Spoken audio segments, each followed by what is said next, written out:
ทั้งใดก็ครับคนทั้งใดครับนี่ผมเป็นคนทางบึงกาฬครับผมจังหวัดไม้ครับโอ้บึงกาฬโอ้ยบึงกาฬครับผมอยู่ทางบ้านพวกข้างหมดแล้วครับอ๋อครับมาหากินกรุงเทพนี่แหละครับปลาคุ้งสดครับคุยออกดีครับผมทำปลาคุ้งสดเนี่ยเป็นเมนูออกดีเลยเป็นวะครับผมโอ้ก็จะเขาที่เป็นรับกินกับทั้งกินกับข้าวครับอ๋อไม่ดีกับข้าวเพราะว่าเขาคือกับตัวมือครับกุ้งสดนี่ก็ว่าสดแท้ๆครับโอ้ครับผมคือเน้นความสดนะครับเพื่อนๆก็คือมาที่นี่ไม่ผิดหวังแน่นอนนะครับราคาเริ่มต้นเท่าไรกับราคาตามกุ้งสดแล้วก็ถ้าเริ่มต้น55 บาท55นะครับผม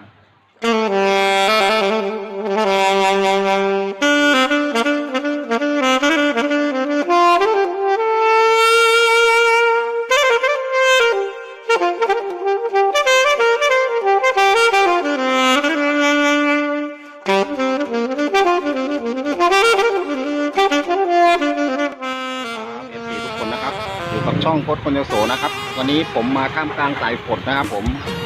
มาอยู่ที่หน้าศูนย์อาหารโต้รุ่งทวีผลนะครับเข้ามาในซอยถนนจันทร์นะครับมาตามถนนจันทร์นะครับแยกถนนจันทร์แล้วก็ตรงมานะครับจันทร์ที่16นะครับก็จะมาเจอเดินเข้ามาในซอยนะครับจะเป็นศูนย์อาหารตรงนี้ครับเราจะมาชิมส้มตำนะครับร้านตำป่าสินทวีนะครับซึ่งมีหลายสาขามากนะครับวันนี้ผมมาอีกสาขาหนึ่งนะครับเดี๋ยวเราก็เข้าไปดูกันนะครับบรรยากาศรอบนอกก็ชุ่มฉ่ำไปด้วยสายฝนนะครับ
ในตลาดทวีผลนะครับก็จะมาเจอเดินเข้ามานิดเดียวนะครับร้านนี้นะครับตำป่าสินทวีนะครับเดี๋ยวเราเข้าไปถามกันนะว่าอันนี้สาขาเท่าไหร่ครับแต่จริงๆแล้วคือธรรมดาจะต้องเต็มโต๊ะนี่นะครับคือลูกค้าต้องโทรสั่งนะครับมีเบอร์โทรเดี๋ยวผมจะทิ้งเบอร์โทรนะครับเพื่อนๆเดี๋ยวนะครับเดี๋ยวเราเข้าไปดูกันนะครับครับผมก็อันนี้นะครับก็คือการตำนะครับก็สวัสดีนะครับผมอันนี้เป็นสาขาเท่าไหร่นะครับสาขา4ครับผมตำป่าสินทวีสาขา4ทั้งหมดมี5 สาขาครับแสดงว่าแบบสุดยอดนะครับก็คือหลายสาขามากเลยครับอันนี้ก็ใหญ่นะครับผมว่าสาขาเดี๋ยวต้องถามนะครับว่ามีเมนูอะไรบ้างเนาะเมนูหลักๆที่ขายดีจะมีพวกกุ้งพวก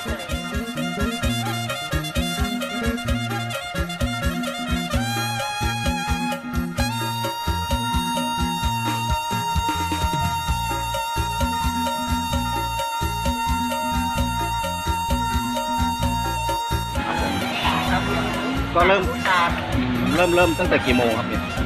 เปิดร้าน4 โมงเย็นครับผมร้าน4 ทุ่มครับผม4 ทุ่มนะครับเพื่อนๆก็คือพูดง่ายๆเมนูด้านหน้านี่เต็มไปหมดนะครับก็มีราคานะครับเดี๋ยวผมให้ดูนิดนึงก็มีราคานี้นะครับ70ก็มีนะครับ70โอ้ถ้าเป็นเมนูอย่างตำโคตรทะเลก็160นะครับโอ้แต่ละเมนูนะครับผมเพื่อนแกงกินนะครับคือคำว่าตำโคตรทะเลนี่คือยังไงครับเราก็จะมีทะเลหลายอย่างครับก็จะมีกุ้งสดกุ้งลวกหอยแครงหอยลมครับผมจะได้หลายอย่างก็คือเห็นชื่อแล้วเห็นราคาก็ไม่แพงครับ160 บาทใช่ครับได้เยอะครับได้เยอะมากนะครับก็เข้ามาในซอยจันทร์16นะครับครับผมจันทร์16ตลาดทวีผลใช่ไหมครับเกาเหลานะครับเดี๋ยวผมถ่ายให้ดูบรรยากาศกันนะครับวันนี้อาจจะไม่เห็นเมนูอะไรบ้างนะครับ ก็คือบรรยากาศ ที่ตั้งอยู่ในตลาดโต้รุ่งทุเรียนสดครับผม อ๋อครับ เดินเข้ามาในตลาด ก็ส่วนมากก็จะเป็นตำป่าใช่ไหมครับคือมีหลากหลายใช่ไหม ครับผม ยำก็มีใช่ไหมเนี่ยมันจะมียำมะม่วงด้วยใช่ไหมครับ ยำมะม่วงมีครับพวกยำเส้นยำมาม่ามี ครับผมครับ รสชาติก็มีหอมย่างเป็นคน อ๋อครับผมครับสาขา4นะครับเพื่อนๆอันนี้คือไข่แดงเหรอครับ นี่ไข่แดงไม่ใส่ยำครับ อ๋ นี่ อไข่แดงนะครับ ยำน้ำปลาร้าครับผมอันนี้จะเป็นเมนูที่ขายดีครับผม อันนี้ก็ ก็ เป็น ยำไข่แดงหรือปลาร้า เป็นเมนู ใส่น้ำปลาร้าอย่างเงี้ยครับ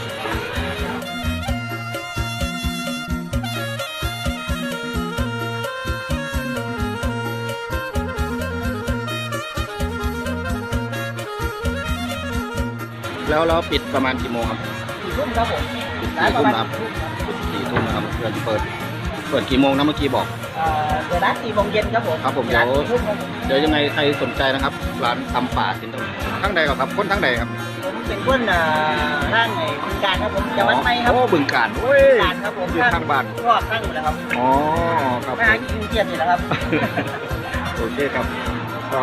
นี่ครับเป็นคนบึงการนะครับ ผมมา ที่จะที่งานเนี่ยที่จะประหยัดดอกครับผม ทีมงานก็คือลูกหลานทั้งนั้นลูกหลานมันว่าลูกหลานบอก เรื่องลูกหลานมาเลยครับ อ๋อครับผมครับเมนูอันนี้ตำยังไงครับเดี๋ยวเรา อันนี้เรื่องกับตัวครับกับตัวถ้าแก๊ปเขาทำมากครับผมทานแก๊ป โอ้โห ถ้าแก๊ปเขาทำมากเจ็ด คือจริงๆแล้ววันนี้ธรรมดาคนจะเต็มร้านนะครับเพื่อนๆแต่วันนี้ฝนตกนะครับฝนตกนะครับพ่อค้าบอกว่าฝนตกกันวะ คนตัวครับ ฝนตกก็เลยค้นหน่อยนิดนึงนะครับแต่ว่าก็ขอเชิญนะครับตลาดทวีผลนะครับผมตลาดตำป่าสินทวีนะครับสาขา4นะครับ อันนี้สาขาที่ครับผมทั้งหมดมีหาสาขาครับ นี่หาสาขาตัวธรรมดาได้หาสา ครั ขา บผม บ่เป็นกิจการน้อยๆแบบนี้กิจการยิ่งใหญ่พอสมควรนะครับ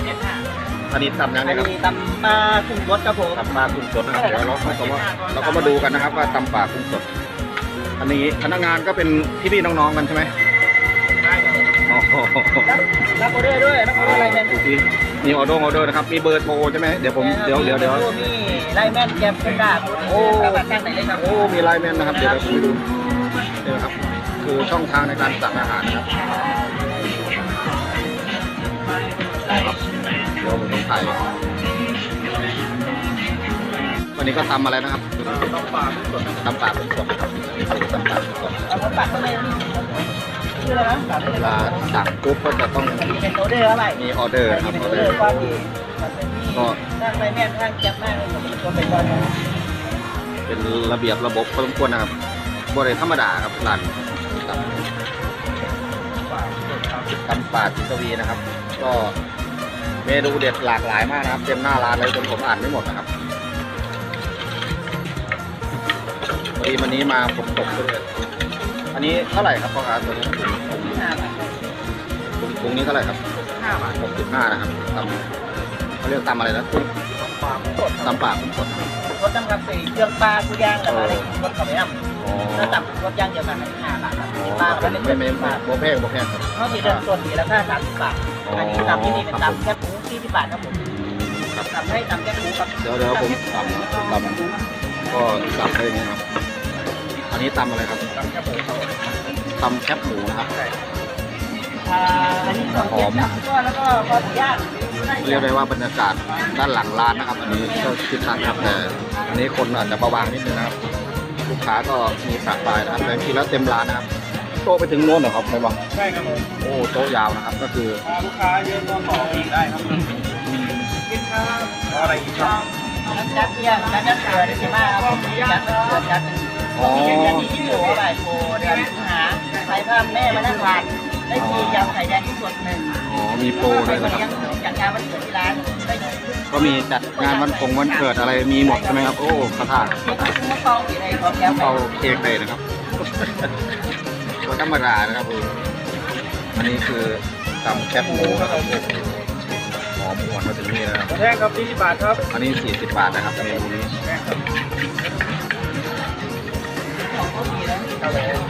ด้านพุ่นก็จะเป็นย่ำเป็นหมดครับหรือว่าอะไร ครับได้ดีย่ำก็ได้ อ๋อครับเดี๋ยวผมไปตรงนี้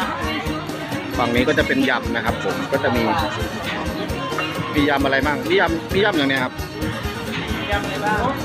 ยี่ยมต่างๆย่างก็มีของย่ำหมูรสย่ำ อ๋อย หมูมากแล้ว ำก็หลากหลายนะครับผมก็คือมีแทบทุกอย่างอ่ะพูดง่ายๆผมอาจจะใส่เสียงไปนิดนึงนะเพราะว่าจะเป็นเพลงลิขสิทธิ์หรือเปล่าอ๋อเดี๋ยวก็ไม่บอกแล้ว10 บาทครับผม แห้ง เดี๋ยวก็แพงกว่าทุกคนเลยอันนี้ก็ถือว่าลูกค้าเยอะอยู่นะครับก็โต๊ะคือจริงๆแล้วโต๊ะจะยาวมาถึงนี้นะครับประมาณนี้นะครับก็คือถ้าธรรมดานะจะต้องต่อโต๊ะไปถึงโน่นนะครับแต่นี่ก็คนอาจจะก็บางไปนิดนึงนะครับ แต่ว่าผมก็ยังถือว่ามีลูกค้าเยอะนะครับสำหรับร้านส้มตำนะครับ นี่ไอ้ อันไหนดีครับตำมะม่วงกับมีดดิ ตำมะม่วงกับนี่ครับ โอ้มีหอดตำมะม่วงครับ ตำมะม่วงข้าวโพด ตำข้าวโพดตำมะม่วง ตำมะม่วงกับนี่ครับ อ๋อโอ้ยผมก็ตำว่าดิอันนี้ตำยังไงนะครับ ตำมะม่วงครับ อ๋ออันนี้ตำมะม่วงนะครับตำมะม่วงนี่ตำมะม่วงนะครับตำข้าวโพด